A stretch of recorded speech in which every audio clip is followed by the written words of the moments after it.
How would you do? Sky falling again?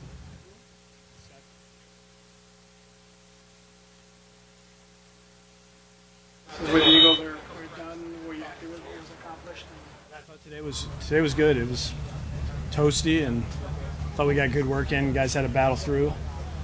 Good competition on both sides. Be able to take a look at the defensive side tonight, but on the offensive side of the field, we were able to see some good looks, and it's good for our guys to go against some different DBs and linebackers, and our front guys going against their D-line is, that's felt like home going against our guys. Those guys are getting off the ball and do a great job. In terms of the Mike Pouncey plan, what thoughts do you have going into this Thursday night's game?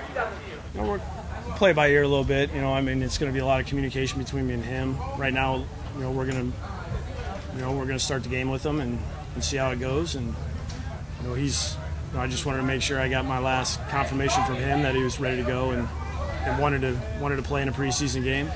So, but we'll play it. We'll play it by ear. We'll go by gut a little bit.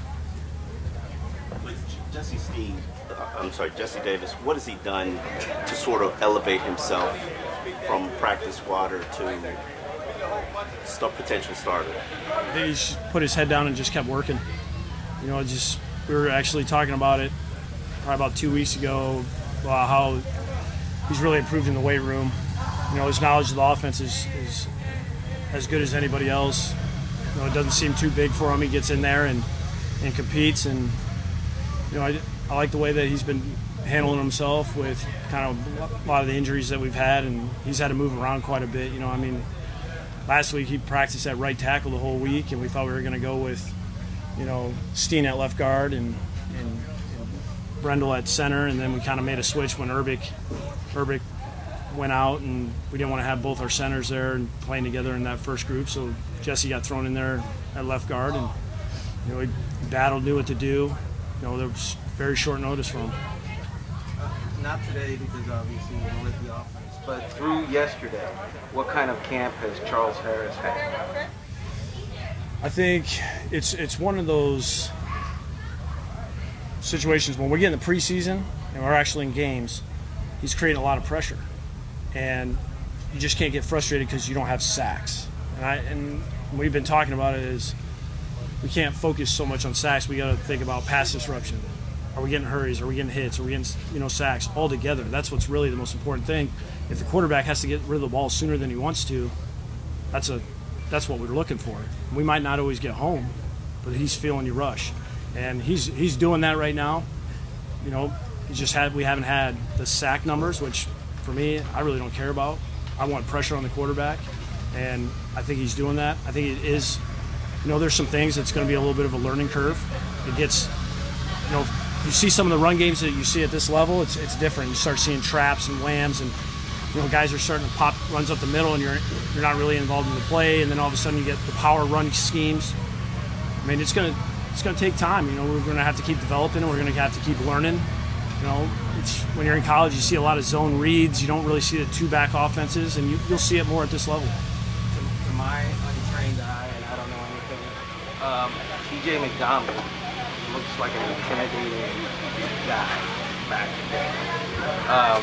Would you say that's one of the things that you would bring once he comes back? That's a big man roaming around at free safety. When you're 6'3" and 220, might be being nice there, but he'll come downhill and he reacts fast, and he has no regard for his body, and he's got good ball skills. He knows what to do.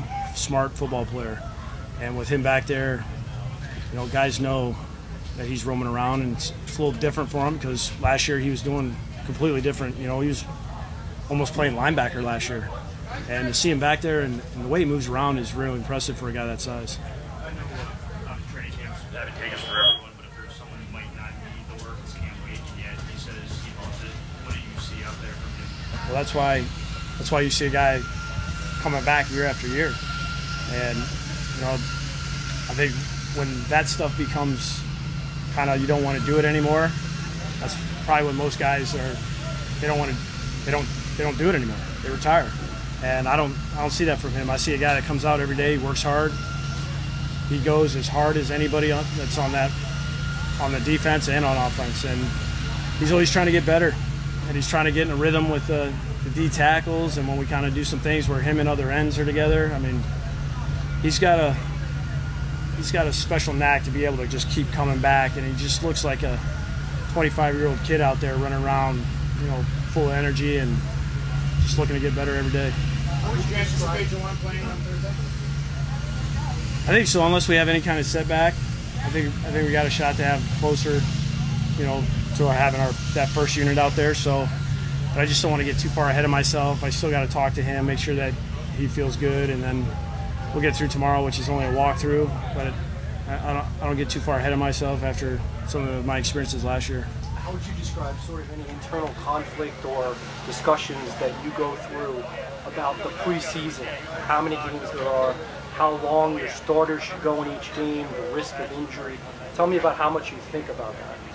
0. I mean, you got to play. That's how you get better. I mean, it is what it is.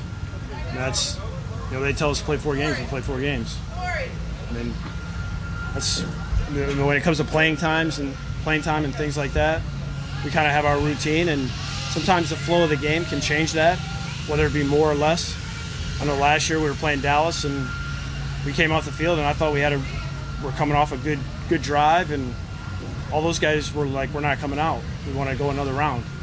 And so that's what we did. I mean, when those guys communicate like that and they want to stay in there, when we thought we were going to take them out, that was good to see from our guys. This last game, it was really the same thing. It was,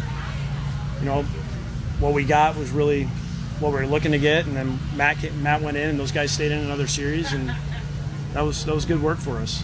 And it's the same thing for this game. You always plan, all right, hey, that third preseason game, we're going to go into the half, we're going to come back out, kind of get in that rhythm. I mean, that's been like that every year since I've been calling plays, and I don't even know how many times I've actually done it, because something good's happened at the end of the half, or we've gotten enough plays. Just kind of have to be flexible. In your opinion, 3 preseason games be enough to prepare an NFL team for the regular season? Like, whatever they tell us to play, that's what we're going to do. Adam, the defensive tackle job, not manned by Ndamukong Suh. Is it fair to say that Godchild has passed Phillips? And is there a chance that can be turned around before the end of the season? I don't want to say he's passed him, but I would say right now we're going day to day, and whoever plays better that day, that's going to be the guy that's going to be in that starting lineup. And I know Terrell's making that competition live, and Gaucho's played well, and Jordan's had good days too, but maybe Gaucho's had a little bit better day. And I think everything's open. I know this: we're going to play more than 2 D tackles. I mean, we're gonna get those guys rotating in there, and if we can get less plays, that's great. We do a better job on offense this year to where we hold on the ball a little longer, to where those guys don't have 75, 80 plays a game. That's ideal, but we're gonna need 4 guys rolling in and out of there and being effective. So Godchild has been the starter for weeks, so he's got a good string of day to day. He's done a good job day to day and consistent. Talking about McDonald, when he signed, he said that he knew that there was no leeway in any regard with you guys as far as going forward. What kind of stipulations did you put for him, and how has he done holding up his end of the deal on that? The biggest conversation we had was, I just told him, just do right. Just do what you're supposed to do, be where you're supposed to be. You'll be in good shape. When you get on the field, that's the easy part for you. Just play hard. And he's done everything that we needed him to do. He's been a guy that's come in here and he's fit in well in our locker room. I've really enjoyed being around him. He's a guy that has a lot of football knowledge. We've talked, I've called plays against him quite a bit over the last few years. It's probably 4 years in a row, 3 years in a row, something like that. And he's been an impactful player for Coach Fisher for his entire career, and getting him here and then being able to kind of do whatever we can to help him get better. It's been a good experience for us.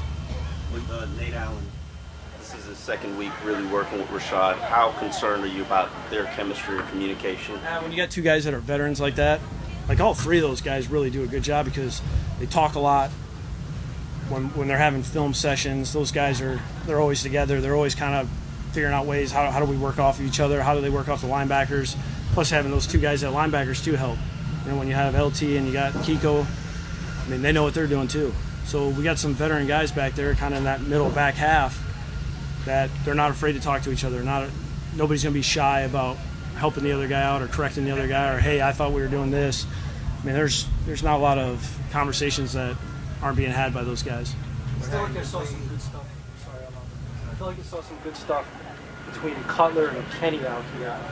What was your perspective on that relationship? The whole group, whether it be the tight ends, the wide receivers, running backs, all those skill guys, you know, they're working a lot together, and the communication has been outstanding. Everybody understands that, you know, we're a little bit behind, and I don't even know how many days it's been for Jay now, and he's just trying to figure everybody out, body language. Hey, what have we changed since, you know, we've been apart in Chicago, and you know, our guys have really done a great job of going to him and talking to him, and he's done vice versa with him, of what he's thinking and how he does certain things that are a little bit different. That's really the biggest thing for us. They got to speed it up, which they're trying to do by just having constant communication. Like everything that happens that we're kind of not sure on when we get out of practice, I mean, they are having conversations in our meeting, our film sessions, they're talking everything out. I mean, those guys have taken it upon themselves. They're not waiting for me to say something. They're not waiting for Clyde. They're not waiting for any of the other coaches. They're taking it on their own, and they're trying to make sure everything's tied up pretty tight before we hit this next game, and then they'll be doing the same thing leading in the first preseason or the first regular season game. So Tankers League came out. That was sick. How much would you say, I mean, obviously losing a quarterback is going to cause a little bit of a changeover, but how much would you say it was a setback to where you were before Ryan's injury for the offense? Yeah, I think the biggest thing for us was just there's a few things that we have to kind of move some pieces around is with what we do schematically. It's not a lot.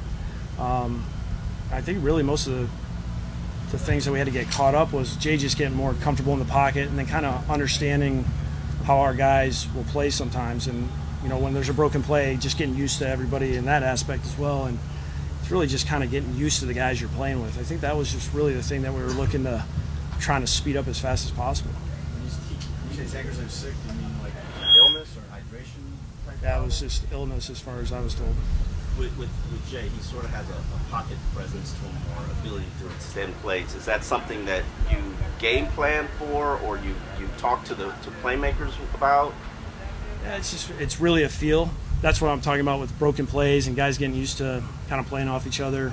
You know, that was something that I know Dow Loggins worked really hard on when we went to Chicago, of just not staying back there. That's, you know, he came up with a lot of really good drills to really kind of get him used to, hey, let's not just stand back there. Let's keep moving around. Let's find the open lanes. Let's, you know, if protection breaks down, let's get outside the pocket. Let's not just take a sack and stand back there, think we got to hold on the ball until somebody comes open. And, you know, that I really felt like that helped us a lot in 2015, especially on third down. He would find ways to get out of a lot of things that, you know, not great play calls, and, you know, he would make it right. That's good. All right, thank you. All right, guys.